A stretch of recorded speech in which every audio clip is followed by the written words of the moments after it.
మకరం వారికి కనుక చూసుకున్నట్లయితే మీకు సప్తమ స్థానంలోకి ఈ యొక్క గురువు, బుధుడు, శుక్రుడు కలిసి ఉంటున్నారు. అలాగే మరొక విషయం ఏంటంటే ఈ 3 గ్రహాల యొక్క కలయిక జూన్ 23వ తేదీ నుంచి జూలై 5వ తేదీ వరకు కలిసి ఉంటాయి ఈ 3 గ్రహాలు. మరియు 3వ భావంలో శని, 2వ భావంలో రాహువు, చతుర్థం నుంచి పంచమంలోకి మారినటువంటి కుజుడు, 6వ భావంలో రవి ఉన్నాడు, మంచిదే. మరియు అదేవిధంగా అష్టమ కేతువు. మరి ఈ 3 గ్రహాల యొక్క కలయిక ఒక యోగాన్ని ఇస్తుంది. కాబట్టి మీకు ఎటువంటి యోగాన్ని ఇవ్వనుంది, ఏ దేవతారాధన చేసుకోవాలి, ఎటువంటి విషయాల పట్ల మీరు చాలా జాగ్రత్తగా ఉండాలనేటువంటి అంశాలు చెప్తుంది నేనైనప్పటికీ చెప్పిస్తుంది సాక్షాత్ లలిత అమ్మవారిగా భావిస్తూ ఆ లలితాంబిక అమ్మవారి యొక్క అనుగ్రహం మీకు పరిపూర్ణంగా కలగాలని మనస్ఫూర్తిగా కోరుకుంటూ, ఇక్కడ ఎప్పుడైతే మీకు మీ లగ్నం నుంచి అంటే మకరం నుంచి కానివ్వండి, మకర రాశి అనుకోండి, లగ్నం అనుకోండి, సప్తమంలో 3 శుభగ్రహాలు వచ్చినందుకు మీ యొక్క జీవితంలో పార్ట్నర్స్ మూలంగా లేదా జీవిత భాగస్వామి మూలంగా కొంతవరకు సపోర్ట్ అనేటువంటిది ఖచ్చితంగా లభిస్తుంది.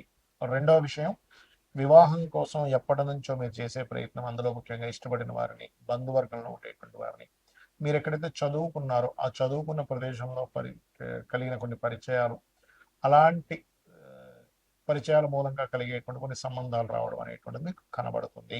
కాబట్టి ఈ విషయంలో ఈ రకంగా ఉంది. అదేవిధంగా వ్యాపార అభివృద్ధి ఉంటుంది. గురుబలం, మీకు గురుబలంతో పాటు శుక్ర బుధుల యొక్క బలం కూడా రాశి మీద ఉంటుంది. కాబట్టి మీకు ఇది ఒక రకంగా చెప్పాలంటే చాలా మంచి సమయంగా చెప్పుకోవచ్చు. ఏదైనా ఉపాసన చేసుకోవడానికి, లేకపోతే ఏదైనా గురుబలం పెరిగింది అంటే మీరు ఒక ప్రయత్నం చేయడానికి చెప్పాలంటే. అదేవిధంగా 3వ భావంలో ఎప్పుడైతే శని ఉన్నాడో, ఈ శని గురు శుక్ర బుధ గ్రహాల యొక్క దృష్టిలో ఎప్పుడైతే ఉన్నాడో, మీరు చేసే ప్రయత్నానికి కూడా గురుబలం పెరుగుతుంది చెప్పాలంటే.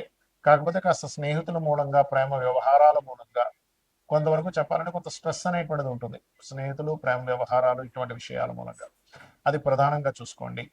అలాగే మరొక విషయం ఏంటంటే ఇక్కడ గమనించినట్లయితే ఈ యొక్క గ్రహాల యొక్క స్థితి, మీరు షేర్ మార్కెట్ విషయాల్లో కొద్దిగా జాగ్రత్తగా ఉండాలి. మరియు తాతగారి ఆస్తి విషయంలో, ఎందుకంటే ఇక్కడ సప్తమంలో అధిక గ్రహాలు ఉన్నందుకు తాతగారి ఆస్తిని అమ్మడానికి మాత్రం చాలా అనుకూలంగా ఉంటుంది. కానీ తాతగారి ఆస్తి విషయంలో ఎప్పుడైతే మీకు అష్టమ స్థానంలో కేతువుని, కుజుడు యొక్క దృష్టి పడుతుందో అక్కడ కొన్ని గొడవలు అనుకోండి, కొంత డిస్టర్బెన్సెస్ అనేటువంటివి కూడా మీకు కలుగుతూ ఉంటాయి. కాకపోతే ఇక్కడ క్రూరగ్రహాల్లో 3లో ఉండే శని మంచి ఫలితాలు ఇస్తున్నాడు. 2లో ఉండేటువంటి రాహు కూడా ఆన్లైన్ రిలేటెడ్గా కూడా మీకు ధనయోగాన్ని అనేటువంటిది కలిగింపజేస్తున్నాడు.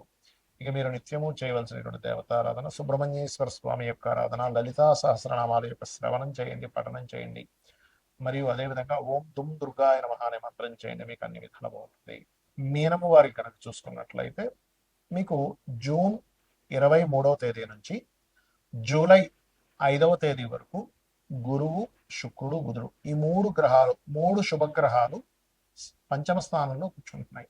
దీనివల్ల కలిగే ఫలితాలు ఏమిటి? అదేవిధంగా మీకు ఏనాడు శని నడుస్తుంది, రాశిలో శని ఉన్నాడు, 12లో రాహు, 6లో కేతువు, 2వ స్థానం నుంచి 3వ స్థానంలోకి వెళ్ళినటువంటి కుజుడు, చతుర్థ భావంలో రవి యొక్క సంచారం జరుగుతుంది, 6లో కేతువు.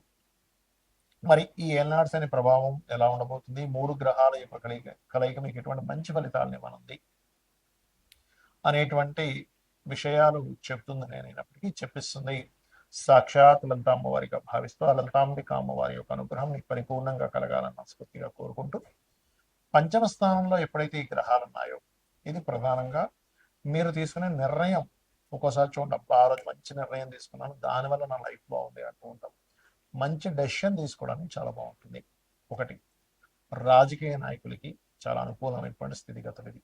అదేవిధంగా మీరు ఏదైతే సంతానం కోసం ప్రయత్నం చేస్తుంటారు, ఎప్పటి నుంచో సంతానం కలగట్లేదు, లేదంటే పలానా మెడిసిన్ వాడుతాము, లేకపోతే పలానా ఐవీఎఫ్లో, ఐయుఐలో, లేకపోతే చిన్న చిన్న చికిత్సలు చేయించుకుంటూ ఉంటాం, అటువంటి వాటికి పాజిటివ్ ఫలితాలు ఇస్తుంది పంచమంలో ఉండే 3 గ్రహాలు. సంతాన అభివృద్ధి, ఆల్రెడీ సంతానం ఉన్నారు వాళ్ళకి కొంచెం చదువు మీద ఇంట్రెస్ట్ కలగడం కానివ్వండి, వాళ్ళ యొక్క దుర్వ్యసనాలు మారడం కానివ్వండి, సంతానానికి ఏదైనా హెల్త్ ఇష్యూస్ ఉంటే అవి క్లియర్ అవ్వడం కానివ్వండి, వాళ్ళ విషయంలో కొన్ని శుభవార్తలు వినడం, అదేవిధంగా కొంతమంది స్నేహితుల ద్వారా కూడా కొంత మంచి ఫలితాలు రావడం, మీ యొక్క లవ్ ప్రపోజల్స్ ఏవైతే ఉంటాయో వాళ్ళకి పెట్టినప్పుడు వాళ్ళు యాక్సెప్ట్ చేయడము, క్రియేటివ్ ఫీల్డ్లో రాణించడము, ఇటువంటివన్నీ కూడా పంచమంలో ఉండేటువంటి ఈ 3 గ్రహాలు మీకు అనుకూల ఫలితాన్ని ఇస్తున్నాయి. అయితే ఇక్కడ 2లో ఉండేటువంటి కుజుడు ఎప్పుడైతే 3లోకి మారిపోయాడో, కొంత కుటుంబ సంబంధించిన వ్యవహారాల్లో ఉండే గొడవలు కూడా తగ్గుతాయి. 3లోకి మారినందుకు కొంత ధైర్యంగా కొన్ని నిర్ణయాలు తీసుకుంటారు. విదేశాలు వెళ్ళడానికి 12లో ఉండే రాహు అనుకూలిస్తున్నాడు మీకు. కాకపోతే నిత్య జీవితంలో కొన్నిసార్లు చూడండి, డైలీ లైఫ్లో ఉండే కొన్ని ఆటంకాలు మాత్రం ఏర్పడుతూ ఉంటాయి. దానికి ఏం చేయాలి అంటే, మీరు కేతు 6లో ఉన్నందుకు డైలీ లైఫ్లో మీరు ఏ పని ప్రారంభిస్తున్నా, ఎక్కడికి వెళ్తున్నా, ఏ పని చిన్న పని ప్రారంభించినా, చిన్న పని అనుకుంటున్నా, ఒక్కసారి మనసులో ఎప్పుడు కూడా గణపతిని ధ్యానం చేయండి.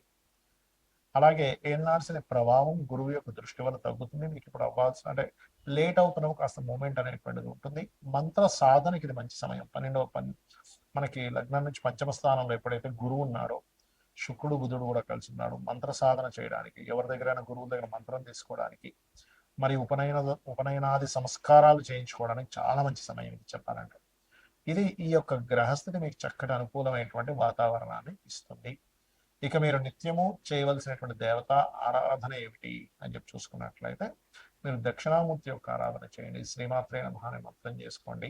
ముఖ్యంగా లగ్నంలో శని యొక్క సంచారం, ఎల్నాటి శని ప్రభావం ఉంది కాబట్టి లలితా సహస్రనామాలో ఒక అద్భుతమైన నామం ఉంటుంది. అది చేసుకున్నారంటే ఎల్నాటి శని ప్రభావం 1% కూడా ఉంటుంది. అది ఏమిటి అంటే, ఓం అనాకలిత సాదృశ్య చుబక శ్రీ విరాజితాయై నమః.